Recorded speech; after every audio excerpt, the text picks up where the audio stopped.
নবাবকে arrest করতেই হবে। আর দেখুন, আমি কেন, কোন নেতা টেলিফোন করলে আপনি কান দেবেন না। কমপ্লেনের ওই ফাইলটা বড় কর্তাদের এক টেবিল থেকে আরেক টেবিলে ঘোরার অনেক আগেই আপনার ছেলের মালাই চাকিটা আমি ঘুরিয়ে দেবো।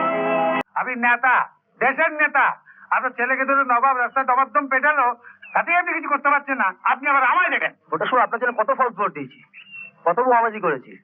আর আপনি বলেছিলেন পুলিশ আপনার হাতের মুঠোয়, কেউ কিচ্ছু করতে পারবে না। তো বলা নেই কওয়া নেই, দেশের পুলিশগুলো যে হঠাৎ এরকম সৎ হয়ে যাবে কি করে বুঝবো? স্যার, আপনি একবার স্যার এসপি সাহেবকে ফোন করুন না। আপনি বললে নিশ্চয়ই উনি অ্যাকশন নেবেন। হ্যাঁ, এর জন্য যদি 10-20 হাজার খরচা হয় আমি দেব।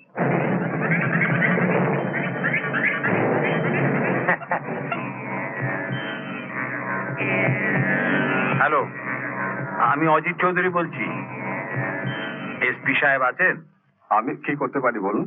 আজকে এক্ষুনি নবাবকে অ্যারেস্ট করে জেলে পুরতে হবে। অ্যারেস্ট?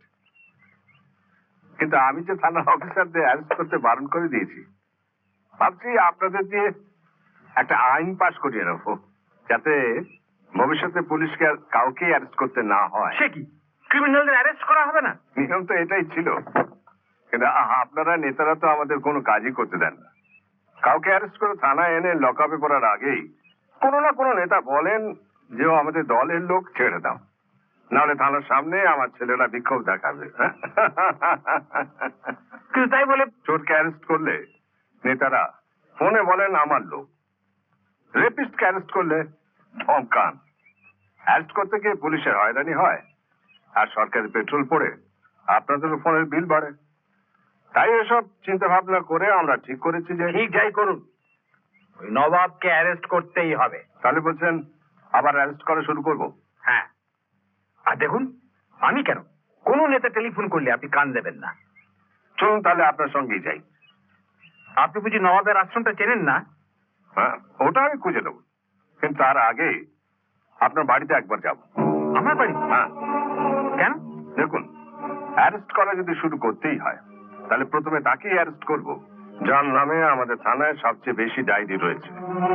তা আপনার ছেলে কি এখন বাড়িতে আছে, নাকি কোনো মেয়েদের স্কুলের সামনে তাকে পাওয়া যাবে? তার মানে আপনি... হ্যাঁ, থানা থেকে অফিসার নিয়ে গিয়ে আমি আপনার ছেলেকে লকআপে পুরে দেবো। পরিণামটা একবার ভেবে দেখেছেন? আপনি আমার বিরুদ্ধে কমপ্লেন করবেন তো?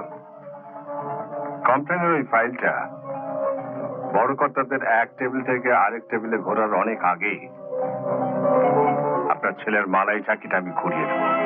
ঠিক আছে, দেখছি।